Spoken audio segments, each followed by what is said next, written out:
The Word of God is alive and powerful, sharper than any two-edged sword, piercing even to the dividing asunder of the soul and the spirit and of the joints and the marrow, and is a critic of the thoughts and intents of the heart. Ang tibok nga kasulatan gipaginhawa sa Dios, ug may kapuslanan alang sa pagpanudlo, alang sa pagpamadlong, alang sa pagpanulid, ug alang sa pagmatuto sa pagkamatarong, aron ang tao sa Dios mamahingpit masinangkapan, alang sa tanang maayong buluhaton. Ang kahulugan sa imong mga pagtulunan naghatag og kahayag, ug naghatag og salabutan sa mga walay kahibalo. Good day everyone, especially to our subscribers of the Balbido Evangelistic Ministry, sa atong mga viewers, atong mga followers, atong fellow believers. Ingon man kadtong mga bag-o nga mao pay pagsuhay sa pagpaminaw, paghiuban kanato ning atong pagtuon sa pulong sa Dios. So welcome kaninyong tanan, padayon kita nining atong series nga pagtuon sa pulong sa Dios, ug niya pa kita magadupot ni atong tunanan nga giuluhan og winner, mananaog. Okay? Alang kanimo magtutuo, you know what to do. Aron ikaw mapunan sa Espiritu Santo, maandam na usab sa atong pagabuhaton nga pagtuon sa pulong sa Dios. Ug alang kanimo dili pa magtutuo, you are a non-believer, panandungi kining pagdapit sa Diyos kanimo diha sa mga buhat, Kapitulo 16, versikulo 31, nga nagkanayon, tumuo ka kang Ginoong Hesus, ug ikaw maluwas. Okay, atong gisgutan sa miagi natong panag-uban ang matang sa gugma nga gitawag sa Biblia og virtue love, bertud nga gugma.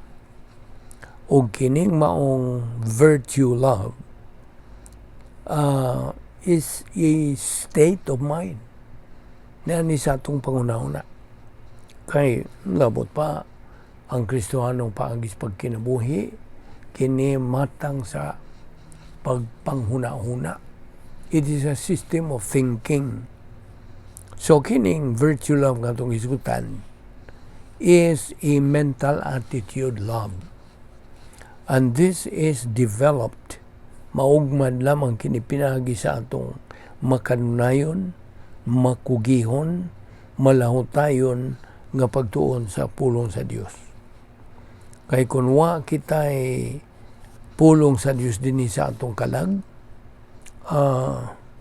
without Bible doctrine in a believer's soul, lisod kaayo niya sa pag-ugmad niining maong matang sa ugma. Lisod. Ang kasagaran sa gugmang tawhano, no? Most of human love, actually, ma-consider nato kini nga occasional love. Ang pasabot, kung ang tao nga mo itumong sa imong gugma, ang higugmaon, lovable, naghigugma ta. Apan, kung dili lovable, we do not love. You see? 1 John 4:7, nagkanayon, Beloved, let us love one another, for love is from God, and everyone who loves is born of God and knows God. Hebreanon 11, versikulo 6, without faith, it is impossible to please God. Imposible yun. Ang atong pagpahimuot sa Dios, kung wa kita'y pagtuo. Ug diya sa Roma 10:17, sagad atong ginabasa kini, faith cometh by hearing, and hearing by the Word of God. Na, pinagi sa pupainaw. Sama nini imong gibuhat karon, nagpaminaw ka sa gitudlo nga mga doktrina, ikan sa pulong sa Dios. Ug maugmad nimo ang imong pagtuo sa imong pagpadayon sa pagpaminaw o pagsabot, pagkaton, Nya, mutuo ka sa imong nakatunan. Dinha pa magaling sa Espiritu Santo ka ng maong doktrina aron mahimog yung klaro og tataw og tinaw diha sa imong kinabuhi ug imong magamit sa imong espirituwanong pagkinabuhi. So, diha sa Biblia nagkanayon usab, we love God because He first loved us. Namutala ko nimo, kanu sa man mo una og higugma ang Dios kanimo? When? When did God first love you?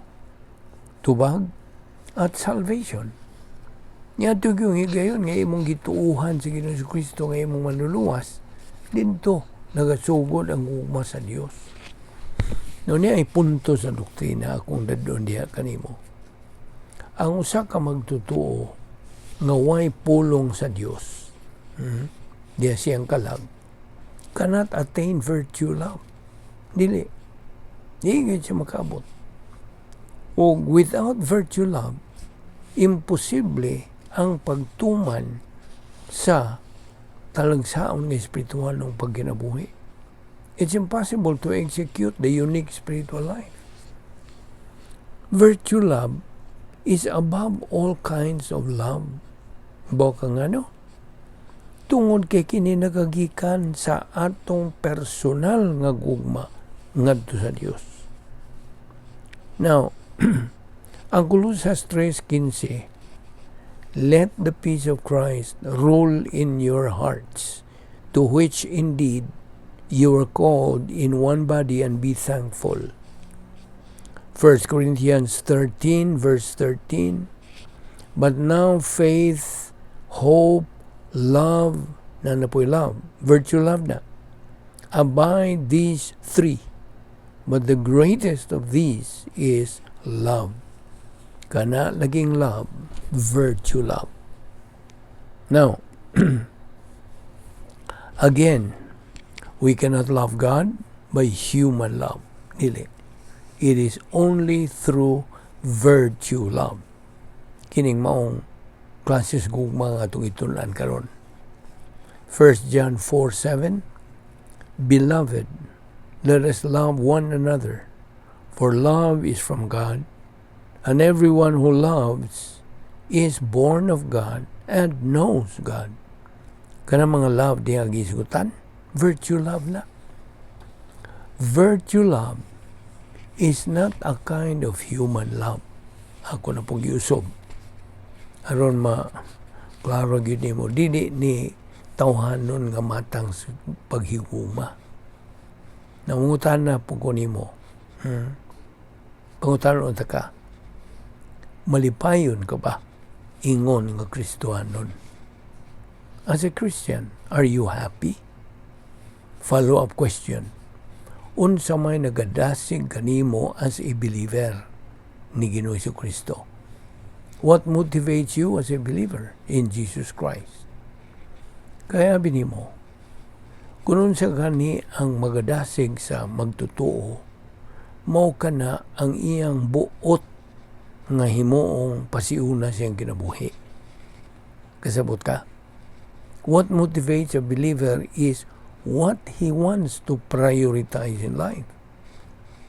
What a believer prioritizes in life, mao ang magadumala siyang kinabuhi. Gusto?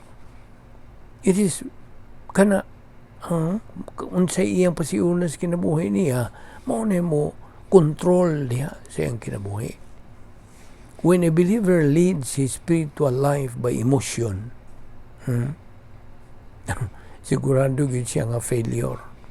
Siguradong pakyas sa iyang Kristohanong kinabuhi. Kaya nga naman, emosyon naman na iyang gigamit. Okay? 2 Peter 3:18 again, grow in grace and in the knowledge of our Lord and Savior Jesus Christ. If I were asked what motivates me in my Christian life, kung ako'y pangutanon, ang siguro yun akong tubag, doktrina sa Biblia, Bible doctrine. Kay part of it is personal sense of destiny. Ug mao man usab kana ang atong tumong ingon nga mga Kristiyanon nga makakabot kita niya ng maong ang personal sense of destiny. Sabot na sabot. Personal ba nimong pagkasayod na kay ingnon ta nasilsil na diha sa imong alipatakan, sa imong kalag ba? Nga kanang naa kay tumong o dadagatan o destino. Mo na gitawag og personal sense of destiny. Ibaw ka nag-asa ka paingon ini kamatay nimo, naibaw ka na sa imong dadangatan ba? You see? Hinumdumi katungkulo sa 3:15 usab. Kaya esgot man gihapon og kalinaw. Let the peace of Christ rule in your hearts, to which indeed you are called in one body, and be thankful. Kining peace din sa Grigong pulong is irene. Okay? Irene. So, unsa may but pasabot og peace diha? What does peace mean? Irene sa Grigo. Well, of course, in English, it's peace. Kining peace din is a set of favorable circumstances, freedom from turmoil, no worries, without trouble. Mo naibot pasabot. Pangutana. Na ba o nakabaton ka na bag kalinaw kanang ni Kristo diha sa imong kalag? Do you have Christ's peace right at this moment? Nga nagpaminaw kaning atong pagtuon sa pulong sa Dios. Pangutana mo ko galingon ka na ba niya ng maong kalinaw? You see, sa tuibot pasabot sa kalinaw. In English, of course, it's a set of favorable circumstances. Freedom from turmoil. Way mga kagubot, way mga kaguliyang, way mga kabalaka, without trouble. You see? Kalinaw. So, mao nang ako kang gipungutan nagbaton ka na ba? Yan ang maong kalinaw ni Kristo diyan sa imong kalag.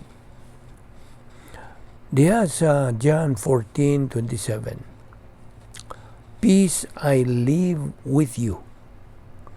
My peace I give to you. Not as the world gives do I give to you. Do not let your heart be troubled, nor let it be fearful. John 16:33, these things I have spoken to you, so that in me you may have peace. Peace na pod. In the world you have tribulation, but take courage. I have overcome the world. Philippians 4:7, and the peace of God which surpasses all comprehension will guard your hearts and your minds in Christ Jesus. Usanas mga nindot kayo nga mga bersikulo bahin sa kalinaw sa Dios. Colossians 3:15 again, let the peace of God rule. Peace, irene. So, unsa to'y pasabot sa peace, set of favorable circumstances, freedom from turmoil, no worries, absence of stress, free from any trouble, free from any problem. It's a set of freedom from emotional sin and arrogance and fear. You see? So, pangutanan na po, where can we acquire peace? Asa man nato maangkon ang kalinaw.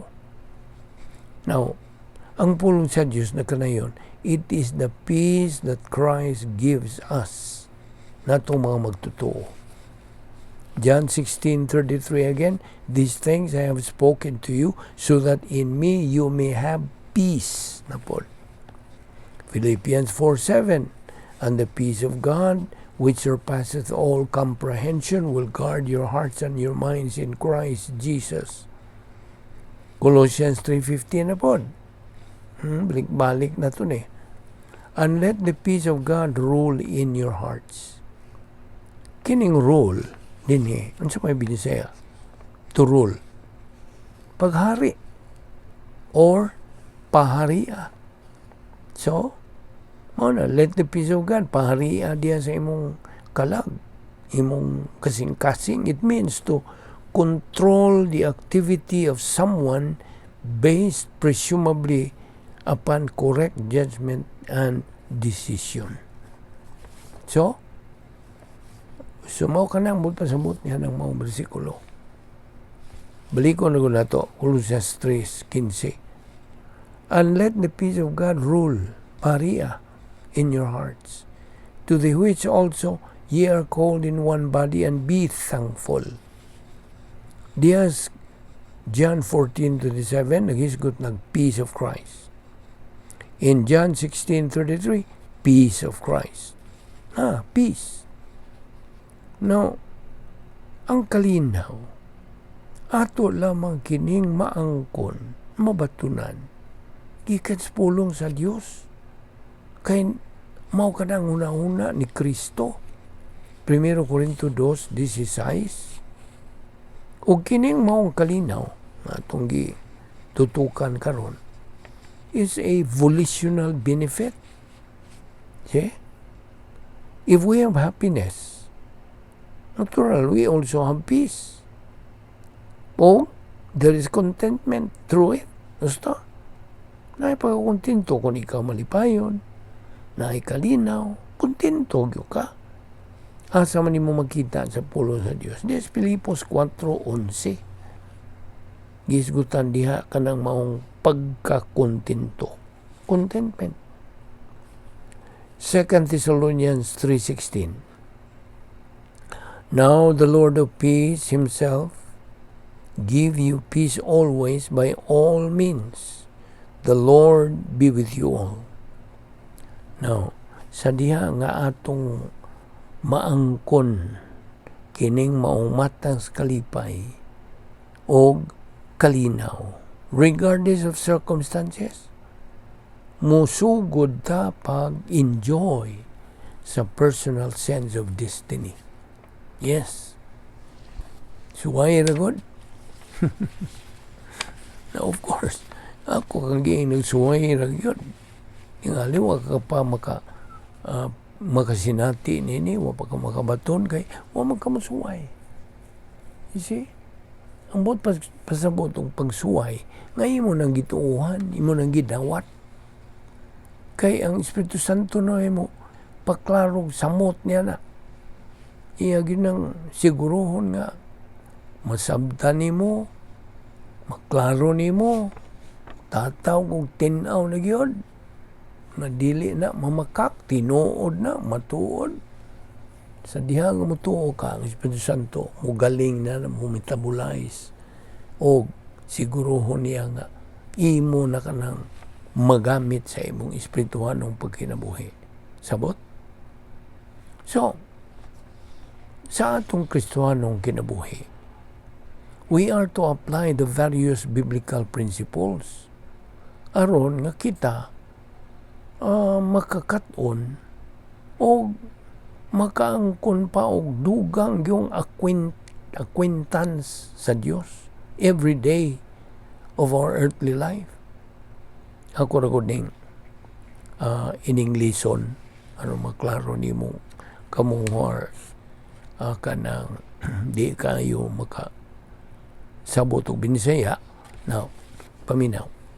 Listen, in our Christian life, we are to apply the various biblical principles to be able to learn and get more acquainted with God every day of our earthly life. Ug mao kana ang proseso, that's the process to grow up spiritually. Nagkasabot ka? Mao kana ang pagi. Kung di mo buhat ng kuna, kana maglisod bang pagtuman sa mando sa Diyos to grow in grace and in the knowledge of our Lord and Savior Jesus Christ. Kuto ba sa imong pag-memorize na ng mga bersikulo. dili mahimong tinuod. You see? So ang proseso sa pagtubo nga espirituhanon mao kini. Atong gamiton ang mga biblical principles aron atong katunan o musamot ang pagsuod nato ngadto sa Dios. Adlaw-adlaw. Mo nang nagtuon tas pulong sa Dios adlaw-adlaw hangtod nga unsa? Mahimo na yung tataw tinuod o matuod ang Diyos. Of course, matuod ba ng Diyos? Pasabot nga you will realize may dili lang kay figment of imagination ng Diyos, dili. Ang Diyos matuod, kamatuoran siya. Dili siya mamakak sa iyang isulti tinuod yun. Sumorang mando sa Diyos iyang pulong 2 Peter 3:18. I hope nga di lang kaya na himo na yung tinuod siya mong kalag na sil-sil yun. But grow in grace and in the knowledge of our Lord and Savior Jesus Christ. No ni ang pagi sa pagtubo ng espirituhanon.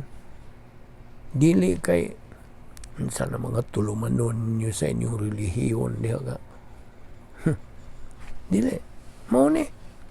Klaro ug tataw kayo ning mando sa Dios. To make God's word and God himself real to our life. Mao ni. Kining proseso nga atong gisgutan karon is what is necessary to go through. Sabta gina. Mo hinungdan nga we should always ask ourselves kinining pangutanaha unsa may nagadumala sa akong kinabuhi karon, unsa man gyud nagunang pasiuna sa akong kinabuhi karon. You see, ug ang husto ug tukma ra bagyong tubag should be Bible doctrine. Mao gyud ang naguna nga pasiuna, naguna doble na. Mao ni pasiuna gyud priority sa atong kinabuhi, wa na lain. Kaya there's only one right priority in a believer's life, only Bible doctrine. The rest are what? Wa gyud kapuslanan. Of course, ato mong magamit kining mga grasya sa Dios, logistical grace, of course, aron kita makalahutay sa pagpuyo ning kalibutan na mo na isang kapan ta sa Dios, labihas kadaghan nga iyang gipagsangkap kanato nga wala gyud tay ikapangulipas, wala tay ikabalibad nga di ta makakabot sa atong tumong nga mao ang espirituhan ng pagkahamtong. See? So akong malikon ang prinsipyo, what you prioritize in life is what runs your life. Correct? Kaya binimo, apart from all this, people nowadays are getting more hedonistic. Iba kung sibot pasabot nining hedonistic. To be hedonistic, paminaw, is to be a person whose priority just seeks for entertainments and earthly pleasures in this devil's world. Maura gyud iyang kanang pangita sa kinabuhi. Kalibutanong mga kalipay, mga bahakhak, mga hudyaka, worldly pleasures, etc. Mauna. Mawitan ng mga entertainment kanang places nag-anam og kanang expand gina. Kaya ano man. Aron to answer the needs of the people nga. Maura na ilang gipangita. Hedonistic. Ay nakalimti ka ng punga. Hedonistic. Tao na siya nga. Ang iyang pasiuna, iyang yung gipangita sa kinabuhi. Maura mga kalipayon ning kalibutan na. Earthly pleasures. Niya rabata sa dapit nga kananggi dumalang sa tanas. Mauna. The devil's world. Ato ni padayon ugma. So ayaw sipyat sa pagpakiguban nato. Taas-taas pa rin atong paghisgutan bahin ining winner. Amahan na mong langit nun, salamat ni ining grasya nga among gipahimuslan ining adlaw. Salamat sa imong pagpatinaw kanamo nining mga butanga. May kalabutan sa among espiritualong pagkinabuhi. Ubos sa ministeryo sa balang Espiritu Santo. Kung wala siya, nga mao ang magtutulos kamaturan, dili kami magasabot ni ining mga butanga. Salamat o Diyos. Nini nga mong Bible study, pinagi sa Vic Balbido Evangelistic Ministry. Dada kami pagbalik kumadini, anong kami magkapadayon sa among spiritual momentum. Kining tanan namong ipasalamatan sa ngalan ni Ginoong Hesus Kristo. Amen.